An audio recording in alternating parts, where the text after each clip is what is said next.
Hey guys, here with part 2 of the Most Wanted List update thoughts and some deck ideas. Part 1 was the runner side, and now we're going to cover the Corp side. So just to do a quick recap. The biggest change in Corp side is Astro 1 per deck. So that's going to be a huge change to NBN decks. They're going to have to find a new agenda suite and probably a new game plan in general. Other than that, you've got a couple other cards added to the Most Wanted List. Breaking news. Going to hurt as well, so some decks might look at cutting this, but I think more actually going to just keep playing it and find the cuts elsewhere. Mamba Temple, going to hurt museum decks, anything from Mamba City Hall, but I think there's going to be, again, a mix of people playing it and cutting it for other things. So let's go through what this means for NBN. Basically, Astro Train has been a thing since the core set days, and now it's really just not. So that kind of classic go really fast, play a really cheap ice, and get your Astros out ASAP. Not going to work now. There's just not enough 3/2s for that to happen. So for NBN as a faction, I think now it's going to be not the fast advanced faction. It's going to be the tagging faction. And it's getting a lot of support recently. And in 23 seconds, we have Hard Hitting News, which is just a very, very strong tagging card. So if you haven't seen this one yet, it doesn't require a successful run. It just requires a run of any type. So even if they bounce off your ice, you can still fire this off. And they're going to get 4 tags if this lands, and that's a lot of tags. Most runners won't have like $8 and a full turn to clear all the tags, or if they do, then you're still pretty far ahead if you didn't pay too much into the trace. So this is going to be a huge threat out of any NBN deck. Runners are going to have to plan every turn thinking about, what if I make this run and I trash this sand, but then I get hit with Hard Hitting News, I got 4 tags. From that point on, there's just so many punishment cards going to be miserable. So I could see this being almost the new Astro, along with Exchange of Information. We're going to see this card in a lot of NBN decks doing a lot of damage, especially to resource-based runners. So let's go through some NBN decks that would use this and see how they're still playing. So Sync clearly is going to be great with the Hard Hitting News, because if they want to clear the tags, it's going to cost them 12 instead of 8. Which is more or less unaffordable. I don't see many decks paying 12 to clear those tags. So you're down to 1 Astro, but that makes space to play Kitty Cat again. Kitty being a great card for this kind of tag business. Once you hit your Hard Hitting News and they're floating tags, it's very hard to lose on points because they just give you points instead. And Field Critics won't last long on the table if they're tagged again. So I could see a sort of tag-based deck being the main thing you want to do with NBN now as a faction. Between the exchange of info, interaction between food and breaking news, and being able to play kitties and just tag them at almost any time, like Film Critic won't save you from getting hit with hard-hitting news, so this is going to be a monster deck. It's going to be a huge problem, and your influence is really open, so you pay 5 for these, it's fine. You still have lots left to play your econ cards, and you can do a lot of different things for econ, so you can just play Celebrity Gift. Clearly it's a lot of money, and you can play Gift and then Hard Hitting News 3rd click. Usually you want to play Hard Hitting News on 3rd click because it ends your turn anyway. So you want to do 2 things, get your money together, and then last click, if you fire this off, you're not losing any clicks. The downside is really easy to play around with this card. It's very easy to do things that set you up and then fire this off at your last click and make the runner very sad. So I definitely like this kind of deck. Breaking News is still here, even at 3 influence. It's just so good with the food that you can't really not play it. So I think this is an easy adaptation. Here's another idea. You can play Hard Hitting News and you can still play mid-seasons if you want to, and have the double threat there that they have to work around. This is a very similar deck. You got 3 food. You can play clearances. Like I said, your influence is really open after you pay 5 for your agendas. So you can play Gift, you can play clearances. Any kind of economy card you can fill that out with. And you might not even need that much ice, because a lot of runner decks are going to be poor in the early game, and they're not going to want to run for anything. Like, even if you have an open server, it's maybe not worth it for them to run for a single access when they might get hit with hard-hitting news. So I could see like low ice counts in NBN working out just fine, especially if you're going to be drawing a lot of cards. Another one in here, Snatch and Grabs. So you're going to see a lot of Procos, probably. I'm picturing Shaper as being on top as the main deck. So if you can hit your Procos, you can hit tech traders out of the camera deck. You can hit Katie Jones out of criminal. There's a lot of good uses for this snatch and grab. Even if you don't want to boost it a ton, you can just make them pay money, right? So you can boost it by 1 or 2, and then they're going to have to pay to defend the trace. So quite a nice card for making the econ differential come out. If they open like Proco and click it like 3 times, you can just pop it with this, and they're way behind on the board after that. So you can also come back to NEH. So NEH, I think you can't just be the Astrobotics faction anymore. I think playing Biotic Labor is not that good anymore with only 1 Astro in your deck. So again, I think you're on food. Breaking news, trying to get mods out of that combo. This is just hard for the runner to interact with, right? Doesn't matter if they've got Clot. Once they're tagged, you can just swap this around and suddenly make this huge point swing. The only trick is getting your breaking news scored, of course. So if you're running Grails, this is kind of like a surprise deck almost. People think you're not going to run any nasty ice. They'll just sort of face check things sometimes, and then you might trash a program and do like 4 net damage. At that point, they're having to get, you know, all 3 types of breakers to deal safe with your ice. I think NEH will still be plenty good. Like, there's a lot of good assets you can play. You can play Sensi. Sensi is a powerhouse card. If Sensi sits on the board, you usually are going to win the game because you're just filtering your deck so efficiently, getting rid of any cards you don't want. So yeah, hard-hitting news I'm seeing as a card that can be played in many different NBN decks and almost being the thing that both sides are playing around. You're trying to keep your money high to threaten it, and they're trying to either not run or run with enough money to survive this. Pretty cool card. So there's also a new NBN ID coming up, Controlling the Message. So this is the first time the runner trashes an installed Corp card each turn, trace 4 to give a tag. And that's really annoying for any runner that doesn't have any link. Like, paying an extra 4 to trash anything is often too much in the early game. And if you start floating tags, you get into some miserable stuff. So this one is a museum deck still. And it's still going to work with these new changes. So one thing that has changed here is that, I don't think it's on here necessarily, but they changed the way Heritage Committee worked with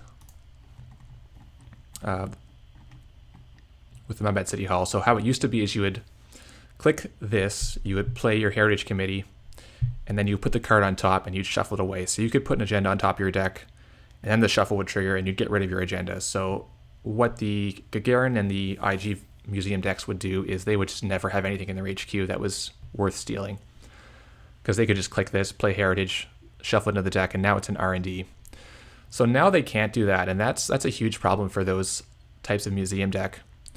But what you can do in NBN out of museum deck is you can play your Sensi, and the Sensi is going to have that same role. You're putting a card on the bottom of your deck every turn that this is firing. So that's going to let you keep your HQ squeaky clean, you know, put away all these 5 threes on the bottom of the deck and have a very safe HQ. So I could see this type of deck being maybe the best museum deck post these changes, because it's not relying on the Heritage Committee thing. And what this deck will do is you'll just install cards like crazy, just a crazy amount of cards, and they won't want to trash that many of them because it's going to cost them that trace 4 or they get a tag. And then you've got the Consulting Visit, which is really a very busted card. So off of City Hall, you can search for any Alliance card. That includes Consulting Visit. And then once you've played Consulting Visit, you can play any of your other one-of operations. So you can have access to the hard-hitting news whenever you want, the exchange whenever you want. And if you have like 10 remotes, you could just play Portfolio constantly. So that's going to be a bit harder to do with the changes, because you're only going to have one museum putting cards back into your deck. Before you could have 2 museums, you could just shuffle back the Consulting Visit and the Portfolio of Return and play them constantly. Now you're going to have only 1 museum firing, so you're going to have to pick one of these cards to put in. And it's going to be an every 2 turns sort of thing, so that's going to hurt the deck for sure. I'm not really sure how much museum we're going to see with these changes. It's definitely a nerf in every way, so losing 3 influence in the temples is going to hurt, but you have to play temple in this kind of deck. The fact that you can search and install it for 1 click is strong, and it's just your main econ source for everything else. Without Temple, you can't afford to play any of your expensive cards like say Surveillance, or in IG, this would be the Hostile Infrastructure. You need to have this on the board, so you got to find cuts elsewhere. Before these changes, you could play like Dedicated Response Team or something that would, even like Better Ice, whatever you wanted to choose. So I think this deck is still in good shape, but it's definitely worse than before, which I think it's good for the game. I don't want to go to a tournament and play a lot of museum decks. It's really miserable and slow sometimes, and nobody wants to go to time in a tournament, right? So this kind of museum deck does play faster than a normal one. Once you start getting a bunch of tags piled on, they can just psycho out for, the 7-point Beal or whatever, and then you just lose the game pretty quickly. So it's less grindy in that sense. So what else can you do with NBN? Like, I think NBN is still like wide open as a faction. There's a lot of different decks you can build that have a way to interact with tags. So Spark hasn't had a ton of wins recently, but there's still a lot of good NBN cards that you can play. Like Launch Campaign is a great card. In Spark, you can play your product placements. And if Wizard starts to go down and become less common, then all this asset economy gets a lot stronger. It's going to stick against Shapers, because Shaper does not want to run and trash a pad campaign on the first turn. It's going to probably sit for a while and just get you tons of money. So this is kind of an Ash-based deck. You're going to get them poor. Maybe you're going to get them on tags with Harding and News, because you're pinging them for money here and there, right? So if they want to run and trash Sensi, it's going to cost them to trash that, and they're going to run, and you're going to just hit them for 4 tags, and then it's all downhill from there. You can blow the resources up, you can close their accounts, whatever you want to do. Once they're poor, they can't steal. So the advantage of this deck is you're not spending influence on your Sand. You can just plop whatever you want down into your Ash remote, and if they have a bunch of tags, Resistor is really strong. Otherwise, you can eventually click up your money and be able to afford toll booths and actual good ice. So I think this deck could be pretty decent. And it's going to be a different style of play than just going as fast as possible with Astros, which I like. So these decks aren't all necessarily like the top tier of NBN decks. I just want to show like there's kind of a diversity in what you can do with NBN. It's not going to be just the same pushing Astros ASAP. There's going to be a sort of a slower pace in general and more opportunity to do various things with different agenda suites. So I think it's a good change overall. So last one. This one is not going to be possible yet for the next couple packs, but what's coming out is going to be a card called Boom. And Boom is 7 meat damage, which is a disgusting amount of meat damage. It's going to just burn through Plascretes very rapidly. So it does have a 1 trash, which is certainly a big downside for an operation. But what you can do to mitigate that is you can play it in a diagnostics deck. So if you're going to do Power Shutdown combo, you actually want your Boom to be in the bin for this. You don't want it in your hands. So if you Power Shutdown, diagnostics, and if you do like 24/7, you don't need to forfeit the agenda when you're playing it off diagnostics, because you just get the additional cost. And then if you do Boom, that's 14 meat damage. That's going to kill basically everything. Even if they have, say, 3 hoppers out, if they have 4 cards in hand, that's going to be only 13 hit points, and 14 will kill them. So did I do that math right? 3 hoppers is 9 cards. So if you do 14 damage, they have to have 5 in hand to survive. Only 4 in hand would kill them. So this is a lot of meat damage, and I can see this card revitalizing the kind of NBN kill deck. I feel like it's in a bit awkward place right now to do a regular kill, because your breaking news are costing influence, which is cutting into how many Scorches you can play. But if you can play Booms, they're only 3 each, and really 2 of them is going to be plenty to just murder the Corp through, or the runner through any number of Plascretes. The art is pretty funny. It's super cheesy. Wizard getting nuked by a missile. That's funny. So definitely watch out for this deck in a couple packs time. It can probably come into nowhere, right? Like you think you're playing a regular NEH deck, and then suddenly you don't check a Jackson sits on the board, and you get to just Power Shut Down, and 14 meat damage coming into your house. Pretty gross. So that's the end of the NBN decks. I think NBN's certainly still viable. I don't think you need, if you like NBN, then don't be like raging and quitting the game at this point, because there's still a lot you can do with NBN. A lot of different decks, and there's probably even more stuff. Like, this is not an exhaustive list of decks you can play. This is just some lists that are kind of immediately interesting to me. So go through some of your old deck lists too and see if anything that you used to play but wasn't quite there is now going to be viable. Because there's plenty of good cards in NBN, it's just that the Astro plan was so strong it would push out a lot of other things that were almost as good. So now those almost as good plans are now like the plan, right? So definitely take this chance to like unleash your creativity. The faction is certainly not dead. There's a ton of good cards. Like Lucas loved NBN, right? So he would print any kind of card that didn't fit into the color pie that well would just go into NBN and be fun for them. So, NBN's got a lot of draw effects like Business Show. They've got a lot of tag stuff and tag punishment. They've got a lot of random ice that do good things like Archangel. Really, there's so many good NBN cards that you don't need to despair about Astro getting cut. So on to Palna. I think Palna's still in great shape. The main change would be, as before, I'm saying like Shaper is probably the best faction overall after this change, because they weren't really hurt, and whereas Anarchs were hurt a lot, and the Faust Wildside thing is going to be a lot harder to do. So if you want to play Palna, it's a good time to just take an old list that you have of Palna and maybe cut some Eli's. Eli's going to be worse against a lot of ladies coming out. You really only need enough barriers to make them get a lady, and then just give up on barriers. It's fine. You can't really tax out lady tokens these days against Scavenge and Clone Chip and all that. So if you play like one Eli, you're going to have influence for more Ichis. You can play different ice too. There's plenty of ice you can play. So Ichi's good with Baddie, of course. And the Ichi Baddie will just wreck criminals to some extent. So if you think criminals are going to come up a little bit, which they should, no, they weren't really hurt by these changes either, then having Baddie Ichi in your deck will give you some automatic wins when you wreck like their only Corroder and they can't break anymore. So you can play no Agriplex, or you can play Agriplex. I think either way is fine. It's very similar deck either way. You're going to be playing side games and hopefully winning enough side games to get there. I think the main thing I want to say with Palna is that you want to have agendas that are going to help you keep moving forward, right?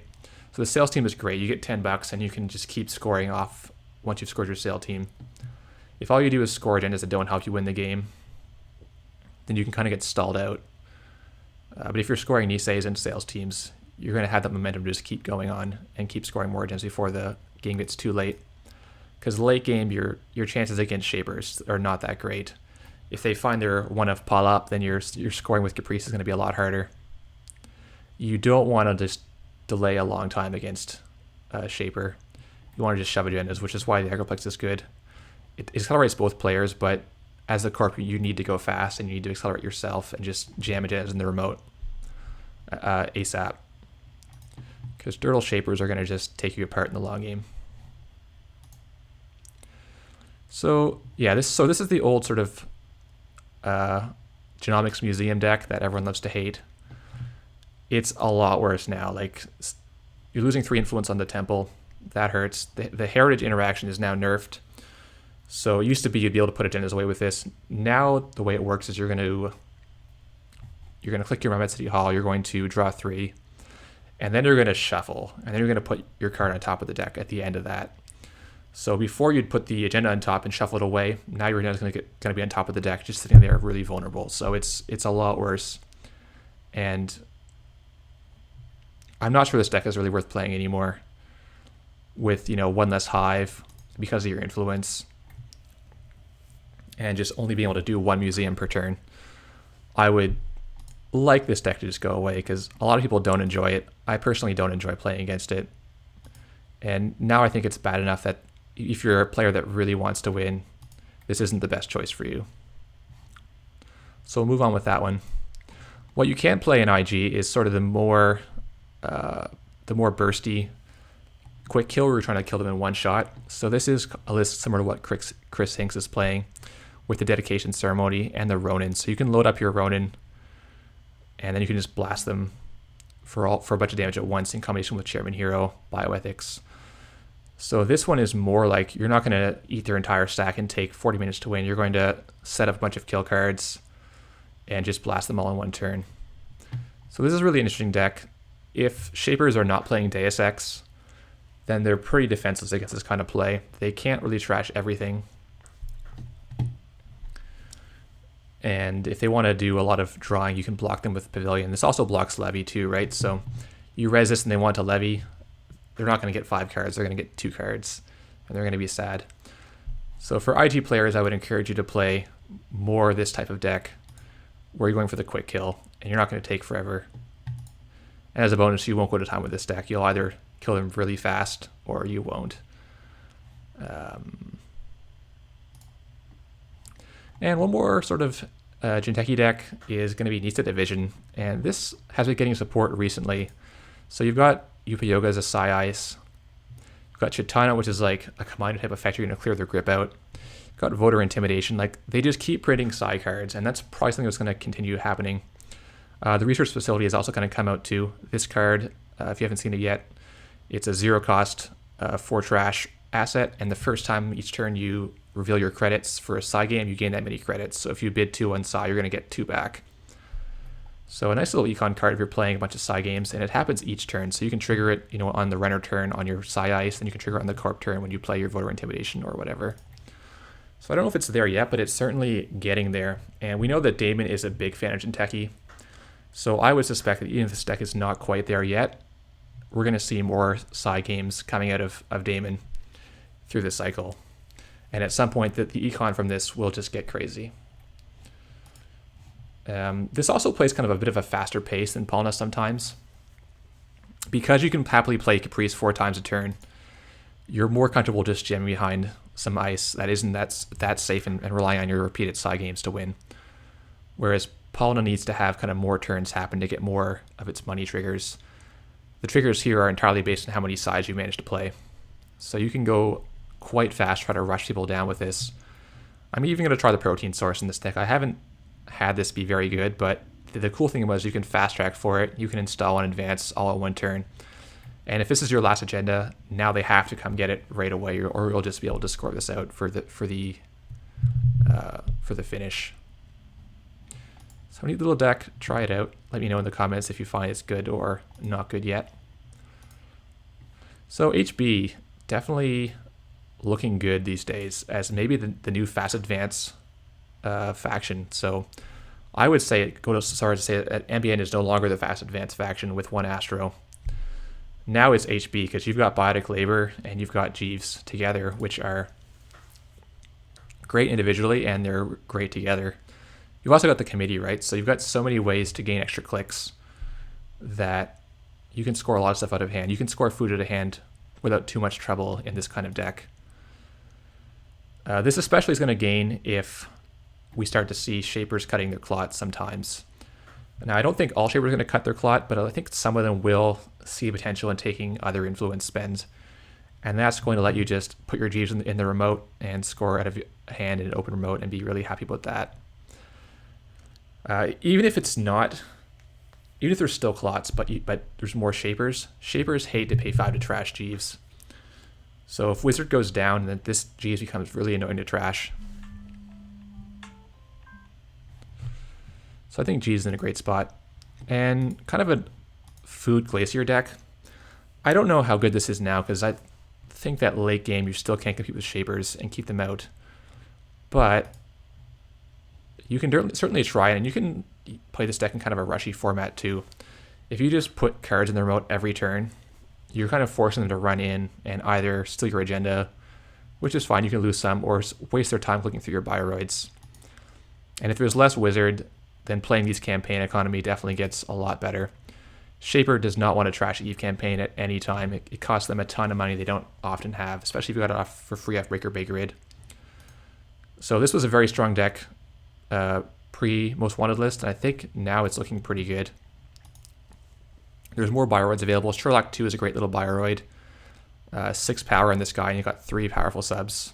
So I think we could see food coming back in a good way. The other, I think, maybe this is one of the biggest decks that's going to come out, is Shrivelet Imaging Shutdown combo.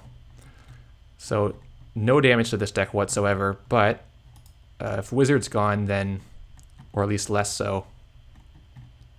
Well, I guess Wizard wasn't too bad before. So, but this deck is still here. It's still really good. Employee Strike was kind of annoying, but if you can play a Login Protocol And now you can play Consulting Visit to even search for Login Protocol if you want to. So I don't think Employee Strike kills the deck. Almost everything that the runner can do, there's some counterplay for. So if they want to play Councilman, or they want to play Vamp, they want to play Siphon, there's ways to sort of mitigate or deal with almost any threat. So this deck, I think, could be a real contender in the coming meta. It's definitely annoying if Shapers have like Clot and Sacrificial Construct and Councilman. Like if they have a lot of hate, you can't play it. But if you find a meta where there's not a lot of hate, then you can get set up real fast before the Shaper can really get their stuff set up. And then they almost can't run, or you'll be able to just combo out immediately, and then you have all the time in the world. So really like this deck. I think it's going to be in great shape. So finally, Wayland. Wayland's kind of in rough shape, in my opinion. The one thing that they do have going for them is Consulting Visit. And this has come out pretty recently and enables you to play like one mid-season and have access to it very easily. And soon the Hearting News as well can be played in Wayland. So this kind of rushy deck, you're really hoping that Shaper is going to be dirty and slow, and you can just push out agendas in the meantime. Don't know if it'll work or not, but something to keep an eye on. There's some more Wayland cards coming up next cycle too. So last one's Titan. Another deck that's been out around and wasn't played too much, but if runners get slower and more dirtily, then maybe there's a space to play this, especially if they start to cut clots sometimes. You can biodeck out your Atlases, and you can search for more biodecks with the Atlas token, and good times like that. Sometimes you can oversight your Archer and they can't break it for a while. So there's a few lines of play for this kind of fast deck if you think that runners are going to be slow enough to pull it off. So that's my thoughts. I think this will be a good change for the game. There's going to be a lot of deck diversity and a lot of different options for people to play that are not just involving jamming Astros. So I think this is overall a good change for the game. And if you think there's a really good deck that I didn't mention in here, like this is not an exhaustive list, but post in the comments and we'll discuss it. Thanks for watching, guys.